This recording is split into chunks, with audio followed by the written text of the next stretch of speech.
Have you been missing your wedding trivia? Well, I'm back with my update for Old New Gifted Blue. So, before I start talking about the project, I'm going to ask you to do all of the things, and you know what those things are. And yes, we do have Luce, and where's Emmy? No, not that side. She on that side? Where is she? There she is. Okay. I've got supervision. We should be okay, hopefully. Now, this is the something old, something new, something gifted, instead of borrowed, something blue project. This is what was created out of the conversation that Misty and Jessica were having, where Misty wanted to do old and new in a small project, and Jessica came up with the wedding rhyme because of the way they were talking about it. This project was then created. So, the hashtag for this is old, new, gifted blue. The ladies started doing this in January of 2022. I jumped into it kind of quickly, and I don't know that they were expecting that, but they did open it up to everybody. Now, the only other people that I know of that are doing this are Andrea from Pretty as a Peacock and Sam from First Time Panner.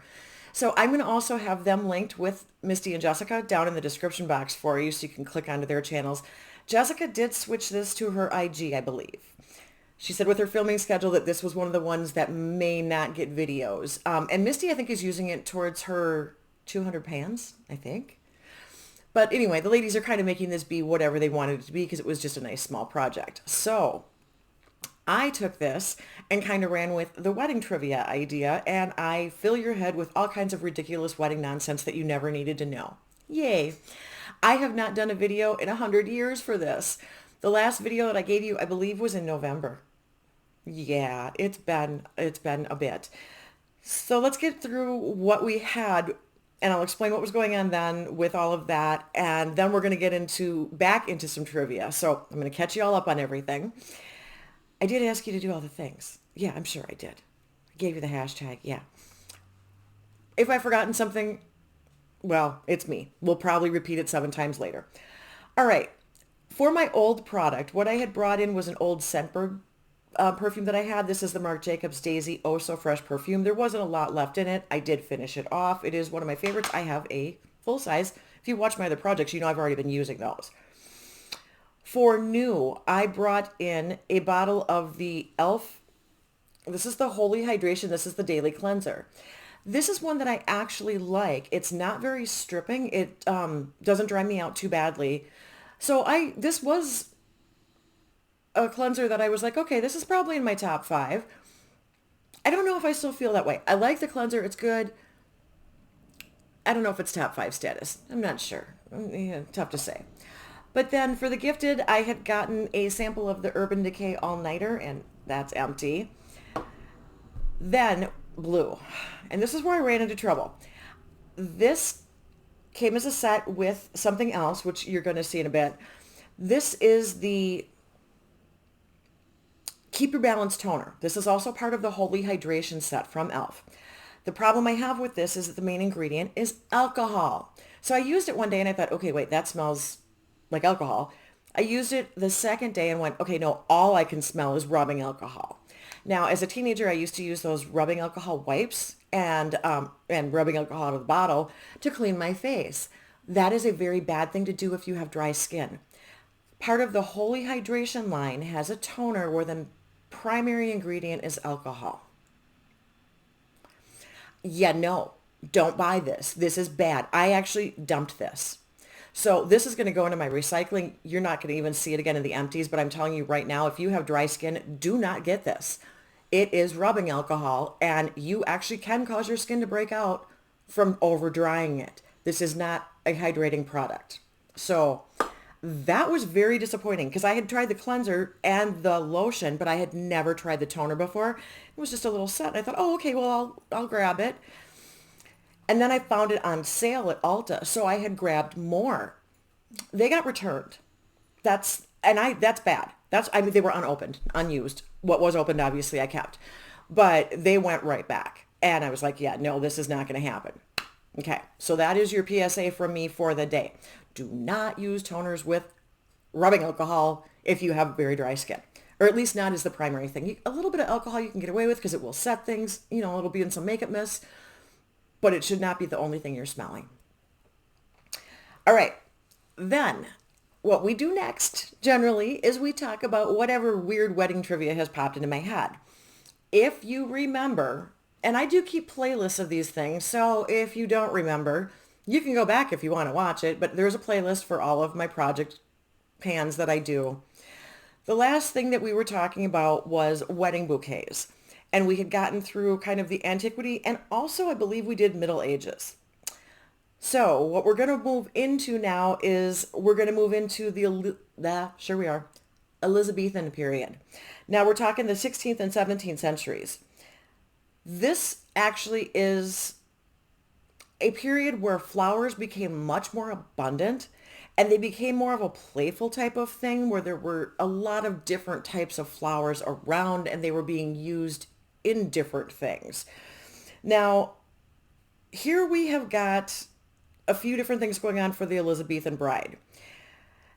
What she might do is she might wear a fragrant garland and then give the guests small scented bouquets or a little bunch basically as a gift. That was what the guests were all being given by the bride in that period. One of the things that does come out of this is from the Tudor period is a bouquet called the kissing knot. Okay, and I should have a picture of it. This is within the Elizabethan area, it's about 1485 to 1603, and it's a round ball of blossoms. These were featured at the reception. They would hang these over the bride and groom section of the head table. So it had a different function also, which is somewhat unique. That is not something that's really commonly done where they're hanging flowers overhead. A lot of times there will be flowers, centerpieces on the table and the bouquet and all that kind of stuff. But the kissing knot is a rather unique one, and it's not something that I knew anything about, and I don't think it's a very common thing. I don't think that it's a big thing now either. Okay, so the point of the kissing knot is that it is a reminder of romance and the promise of a long and faithful marriage. Now you know, which that's kind of cool. All right, so part of the deal with the Elizabethan era is that we are starting to see different types of bouquets being carried too. We've got posies, nosegays, and sachets, which are replacing what was carried in the medieval times, essentially. Like I said, it was the introduction of the kissing knot. Posies, they started doing because they were better for people who had sensitive noses. So it's a smaller bunch of flowers, essentially. It's not as overpowering. It's not like they're trying to hide any other odors at this point. Okay. And I'm going to be jumping back and forth in my notes because I am all over the place. So essentially, this period is characterized by much smaller bouquets, and the contemporary flowers that were around were nestled into elaborate hairstyles. And they did this. Okay, so they started doing these really unique hairstyles. Instead of having the hair down and wearing like a circlet or some kind of a caplet or something like that, they were doing more updos. They were, sweeping them up and braiding, and they were using the flowers as accents throughout those hairstyles, which was also a change. And it was kind of like, okay, so it was an evolution of what the circlet and that kind of stuff had been, but it was also the predecessor for modern flower crowns to an extent. And that is something that is still very commonly done today, especially if there is not a veil. That it is not uncommon to have some kind of floral something in there if you're not wearing a veil. All right, now, is there something else that I wanted to say about the Elizabethan period? I'm hoping that throughout this, one of the things that I've been trying to do, hopefully, is get you some pictures of some of these styles of bouquets, because even to me, they get a little bit confusing. And I did find some examples. So hopefully I had a couple things shoved in there. The next thing that we kind of move into from there is the Regency era. Now, this one is the 18th and 19th century. A lot of what was going on in the Elizabethan era was still kind of being carried over, and we're kind of then also getting to the Victorian era. So this kind of falls in that time frame. The Regency period for the middle and upper classes was characterized by a lot of socialization. And there was a very formalized type of courtship with this. So the women of the house would a lot of times be home and they would be receiving guests. Now, one of the things that was customary for gentlemen callers was to present flowers of some kind, some little bunch of flowers to a girl they were courting. To, I mean, you could bring it to a hostess, you could bring it to a friend, but that was the gift that you brought when you went to visit somebody. And flowers in this time frame, because there was such an abundance, because we were now seeing all these different types of flowers, they started to have different meanings and different representations, and that became really significant. In the courtship part of it, a gentleman caller would a lot of times use the flowers that he brought in a playful manner. And if the ladies of the house were not receiving or were not home, those flowers were left with a calling card with the butler, and then were presented later to whomever in the ladies of the house that it would go to. So these flowers started to be attributed meanings, as did the colors sometimes. So the flowers that were presented became messages. That plays through because sometimes a gentleman would pick a specific flower, and that would be the flower that was always in whatever bunch that he left. It would kind of become their flower. It would then be represented in the bouquet. It would be represented in their home after they were married. It would be in the woman's garden a lot of times, and that would become her signature flower. Now, there's also a way that this evolved throughout the courtship where the gentleman could switch up the flowers because he was trying to send a message. So I got a couple things for you. White roses mean I am worthy of you, which is an interesting concept because there was a lot of classism at that point too. And marriages were matches. They were good matches, or you married beneath you badly, you could get disowned, that kind of stuff. A lot of the marriages were, women were presented, and then there were eligible gentlemen that they were, the debutante balls that all the guys had to show up if they were unmarried, and that's where you were searching for your wife, and then you would start where you would call on her, things like that. You'd be introduced a lot of times at the dances, and anyway. So white roses meaning I am worthy of you, which is really interesting because I'm guessing that if it wasn't a match that was considered appropriate, I'm not sure if that would have been something that would have been snuck to somebody, or if it would have been a gentleman stating, hey, don't overlook me. I'm not quite sure what the meaning on that part is. Peonies were for a happy life. And then red tulips were a declaration of love, which normally you would see that as red roses. But red tulips were a declaration in these little bouquets that they were doing. Now, this leads a lot into the Victorian era. And I think I have a picture, of Victoria and Albert. I'm not entirely certain. But now they got married in 1840, and this changed kind of everything. What Queen Victoria did set the stage for what everyone else was doing, particularly in England, but a lot of that then transfers into America and other places also. So she was the first one to add a sprig of myrtle to her bouquet. Now, with Albert and Victoria, orange blossoms were their thing. Big, big, big time.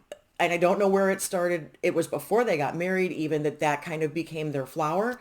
And then that was a big part of what she did with her wedding.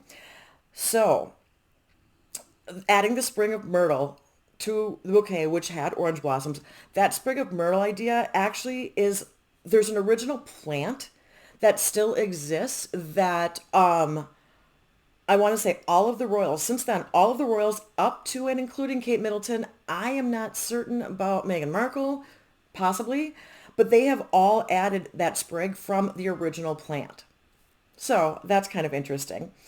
And Victoria carried a tussie mussy. Hopefully you've seen the picture of that now, because that's a different thing. Hers was filled with moss and orange blossoms. The flowers became linked with romantic love, The orange blossoms actually originally symbolized chastity. And this was such a big thing is that the whatever flowers the bride carried became her flowers. So this is a very Victorian thing because orange blossoms were their thing and that was her bouquet. That was her signature flower. And that carried on throughout their marriage, actually. There's, I'll link the articles all down below like I always do, but there's some references in there to some jewelry that he had made for her. And I want to say it was for their 6th anniversary. And it was gold leaf. I'll try and pop a picture of it up here. It was a set of jewelry. And it did have, they were green. I don't even remember, but you'll have seen what it was. It became a thing. She included them on her wedding dress just to add flair. Okay, let's see. There's more about all of the Queen Victoria stuff.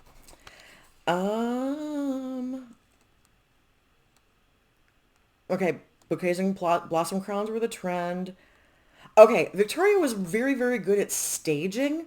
So for her ceremony, she had all kinds of cotton and blooming flowers that were all over.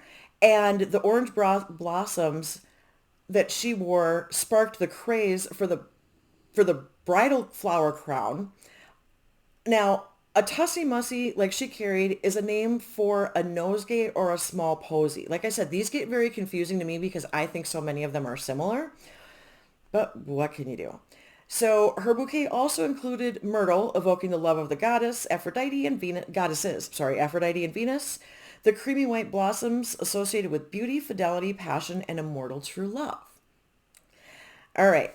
Now, here's another thing that was going on. I'm trying to get through this somewhat quickly, so I'm skipping a lot of the stuff about Queen Victoria, but just understand how incredibly significant this is and this whole entire era is then with the flowers. One of the things that came out of Switzerland and Germany in the late 1800s, which was after she had gotten married, but still part of that era, was the Biedermeier bouquet. That's hard for me to say. This is a formal design of concentric rings of circles of flowers with a short wrap stem. They're symmetrical, they're geometric, and they're very, very kind of modern looking. Even today, they have a modern look despite the fact that that's the time period that they came from. So hopefully that has given you a few more ideas of some of the different types of bouquets because this is where we're starting to veer off into all of these specific types of this is where this comes from. And you're getting all of these different styles. And these are all things that women today still get to choose from. And that's where it begins. Now, I'm cutting off kind of the history part of the bouquet. There's more. We're going to get to everything after the Victorian era in the next update because otherwise this thing is going to be 75 hours. There's going to be tons of pictures. I'm going to talk about US. I'm going to talk about monarchy. I'm going to talk about Hollywood. I'm going to talk about all of that in the next one. Like I said, otherwise it's going to get to be just too darn long. So let's get into what I am bringing in for the project. Hopefully you guys enjoyed that. Like I said, I'm a little scattered. It's been a while since I did this. But what I'm going to bring in for my old, I found this. This is a very old, it's old, but it's not terrible. Fresh cream from Philosophy. And this is one of their 3-in-1s. It's the shampoo, shower gel, whatever. I just use these as shower gels. This came from an Ulta sale. I don't remember how long ago, but they had done a thing where they had done like 5 of them for, I don't know, $15 or something. So they were like $3 a piece. And fresh cream is one of the scents that I absolutely love from Philosophy. So I grabbed a couple. Found this, thought, ooh, I need to get that in a project and get that used. So that's our old. Then for new, I do minis in here for most of this stuff. You guys know this. I am bringing in the Elemis Pro Collagen Marine Cream. Okay. Oh, yeah, maybe. No. Okay. Well, whatever. This is just a little itty bitty baby thing. It is 0.1 ounce. It's a 5 milliliter. And now I have actually heard from Ashley. I'm going to link Ashley down below too. That this isn't actually all that good for dry skin. So I wanted to this was a sample that I got, a gift with purchase thing. So I'm just going to bring this in, for my new, because this is a recent item to my collection, and see what I think of it, because I'm guessing that it's going to be something where I'm going to go through it really fast because I'm probably going to have to do more than one layer of it if it does not work for dry skin. Then for gifted. Now this I know is a gift with purchase because I have a bunch of these things floating around and I've never bought them. Not this. This is an Ulta Beauty mattifying face primer. This is their oil-free. This is still wrapped in plastic. But if I'm not mistaken, this is their clear gel-like, very silicone primer. And I'm going to, of course, bring this into completion. Holy moly, I can't get the plastic off of it. It is not a big tube. Oh, man. All right. I can't see. What size is this? 0.34, I think, fluid ounces. I don't know. I think it's a 10 milliliter. However many ounces that is. But it's a small one, so this isn't going to be anything that takes me too terribly long to go through. And it's got the rounded plastic dispenser and well, not applicator. I don't really think you apply with that, but that's what it is. This is something they throw in all the time with, if you buy so much Ulta collection stuff, you get a free bag of Ulta stuff, and these are in there constantly, and I like them. I don't need the oil-free, but I like the gel silicone type moisturizers because my skin eats things. So that actually kind of stops things from sinking in to the point where they disappear on me, which is why I prefer that type of moisturizer. And then for blue, I am going to bring in the face cream that went with that little set. This is the Holy Hydration Face Cream. This is a little one. Oh man, I should have probably like written down what sizes these were instead of trying to guess, but it's a mini. If I remember, I'll put it on the screen, but it's probably not that big of a deal. Okay, now that we've got it open. Oh, it's actually sealed. So, good Lord. All right. It's basically just a white cream. It's not super thick. I don't think this is the most hydrating cream out there. Like I said, I have used this before. I don't know that I'm a huge fan of the Holy Hydration line. I thought I was going to be, just because I thought it was really geared for people with dry skin, which is definitely a me thing. But I don't think it gives enough hydration, in my opinion. I mean, it's not runny or watery. You can see that how it looks. It's, well, it fades in really fast. It's nice. It's not fantastic, in my opinion. It's not the best thing out there. My hands sucked it up really quick. So this is going to be an in to finish item. Also, hopefully with any luck, maybe keep your fingers crossed, I'll have it done for the next update. All right, so that is everything for this fantastic project, which I do still love, and hopefully you guys are enjoying all my goofiness with this. I'm going to try and get back on track and get you more regular updates. For that, I do apologize. Things just kind of got away from me there, apparently. Didn't realize it had been that long. And then we're going to go for your music moment. Now, because I'm me, and because what we're going to do for this one is an Etta James song. And the song that I had decided to do was All I Could Do Was Cry. There are other wedding songs that will be actual wedding songs. This is about a wedding, but it's about a wedding from her point of view, the female point of view, where you watch the person that you love, you know that they're marrying someone else. So it's not exactly a happy wedding song, but it is a wedding song, so I thought I would go ahead and throw it in there. This is off of the At Last album. At that point, Etta James was on Chess Records. It was, I'm going to have to figure out who wrote it. I know Berry Gordy was part of it. It was recorded early in 1960 and then released in March of 60. Now, this song hit the charts. They hit the U.S. Billboard Hot 100. Well, it hit the U.S. Billboard R&B chart at number 2 is where it peaked. And then it also peaked at 33 on the pop chart.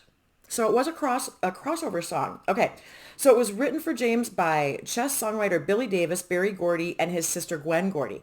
There's a rumor, and I don't know if it's true, that someone that had been an ex-boyfriend of Etta James ended up dating Gwen Gordy, Berry Gordy's sister, the one who had a hand in writing this. So I don't know. That isn't necessarily a substantiated thing. But anyway, so yes, it was released in March of 60. Under doo-wop, R&B, well, yeah, whatever. Anyway, I do not know. Okay, she did record this in 1990. I'm not sure what version of this I am going to be linking for you down in the description box, but I will link at least one version of this song, and if I can find any of her performing it, I will link that. But I may also give you the record version too, just because that might be the most true to form version of the song out there. So that is what I have got for you. Thank you so much for spending your time with me. I do hope you enjoyed it. And until next time, happy viewing, happy listening. I'll see you. Bye.